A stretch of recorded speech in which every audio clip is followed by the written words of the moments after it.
When integrating a graphic, such as a table, chart, or figure, into your writing, you never want to simply drop the graphic into the writing.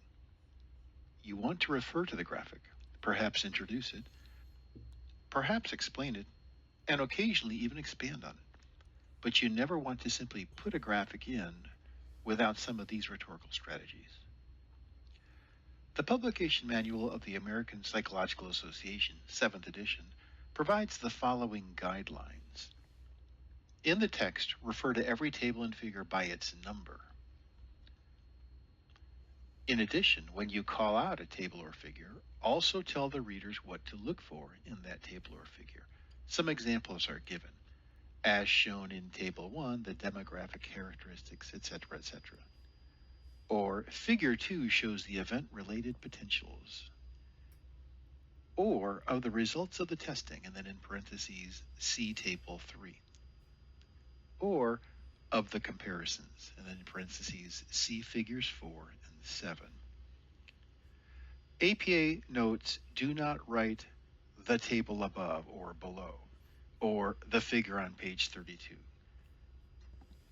Always refer to the table for its number, figure 1, table 3, etc., etc. The APA manual goes on to describe how to label your graphics. In this case, they're using a table.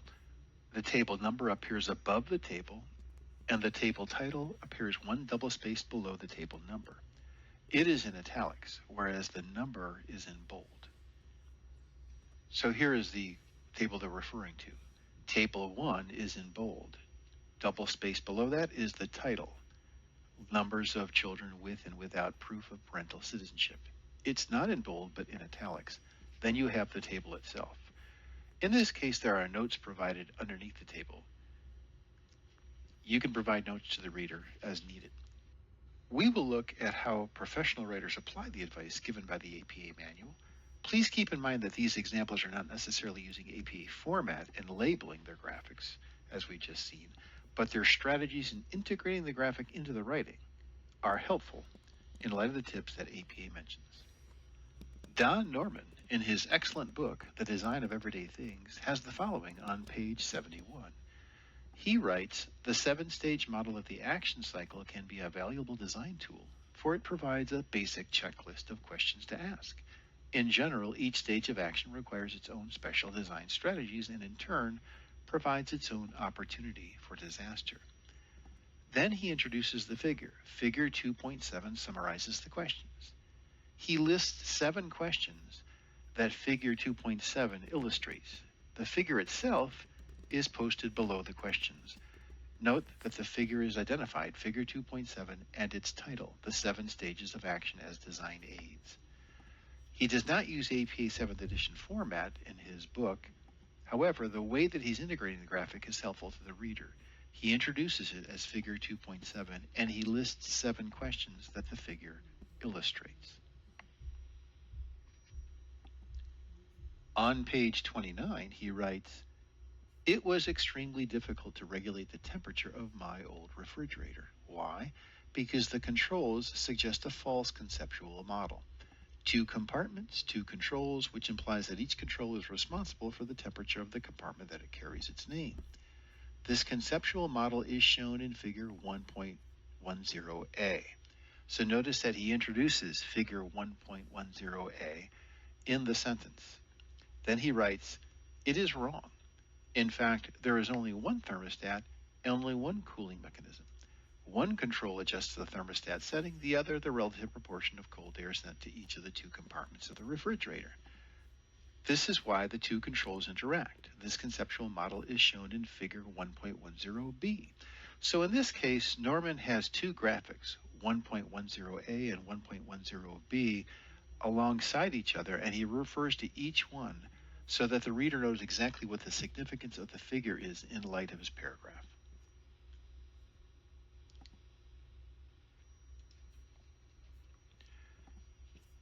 In her book, Crisis Communications, A Casebook Approach, Kathleen Fearn Banks has the following on page 214. The Haagen-Dazs brand launched a new bee-dependent flavor, vanilla honeybee. And then she writes in parentheses, see figure 9.2. She provides more information about this effort by Haagen-Dazs, but figure 9.2 is posted below the paragraph with figure 9.2 and its title. So in this case, Fearn Banks has simply written see figure 9.2 in parentheses after the sentence. This is permissible if you don't need further information for the reader.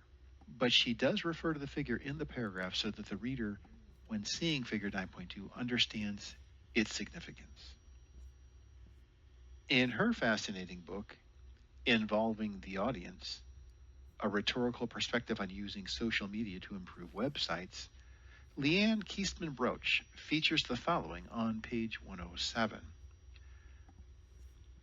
She writes, to further review MNsure postings on Facebook, I looked at announcements and responses by MNsure representatives on a month-by-month basis. Notice how she refers to the figure by writing, as shown in figure 4.3, MNsure was immediately present on Facebook in October following the website launch, and most postings were responses to individuals, with some postings reflecting announcements about MNsure.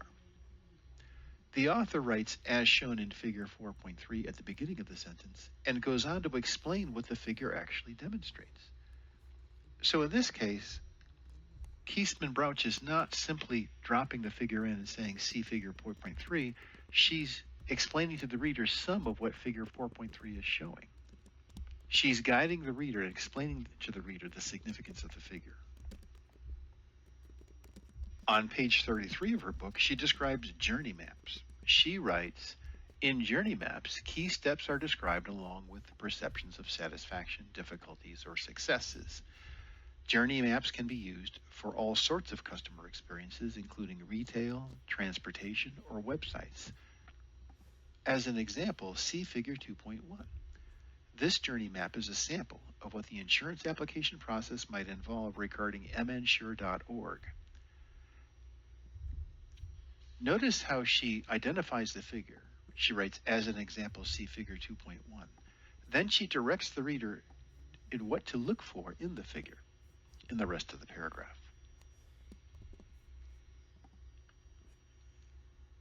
In the book, Human Dimensions of Cybersecurity, Terry Bossemeyer, Stephen D'Alessandro, and Roger Bradbury have the following on pages 99 through 100. The results of a risk assessment in cybersecurity may mean that for each identified risk, there are the following approaches. There are 4 items listed, and notice that after each item, a reference to figure 6.1 is provided. Number 1, tolerate the risk, parentheses, bottom second gray third of the diagram of figure 6.1. Number 2, treat the risk by applying the controls, parentheses, lightest gray and white areas in figure 6.1. 3, terminate the risk by avoiding it, parentheses, darkest gray section in the top right area in figure 6.1.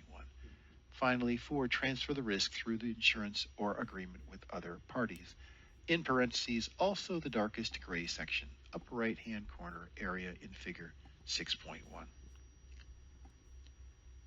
They list some approaches identifying risk, and they refer to specific areas in figure 6.1. This is a very helpful approach in guiding the reader to what the figure shows.